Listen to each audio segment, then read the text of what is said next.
Ford Focus 2. Значит, в машине появился стук в районе переднего левого колеса. Как понять, что именно стучит и как проверить стойку? Начали мы со стойки проверять. В общем, вот наша стойка, все в сборе. Колесо не поддомкрачено, ничего. В общем, берем за пружину и с таким усиленным таким вот движением тянем ее на себя и отпускаем обратно в сторону двигателя на себя, вот такими вот движениями. И если стук у нас присутствует, то сам, грубо говоря, сам амортизатор, сама стойка уже внутри разбилась. Так вот можно будет проверить стойку.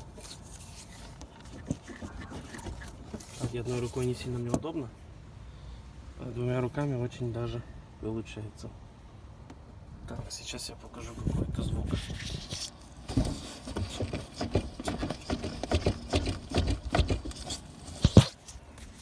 Не знаю, слышно, нет?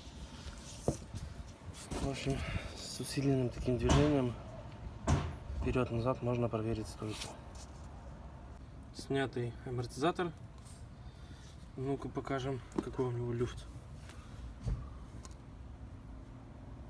Вот он.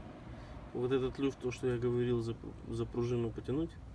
И он будет ясен, если он есть, сразу будет понятно. Вот.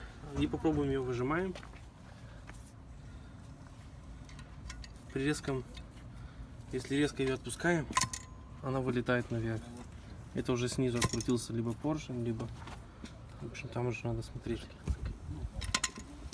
И внутри вот слышно, как что-то открутилось. Вот она вылетает вот так вверх. И у нее присутствует люфт. Такая вот проблема.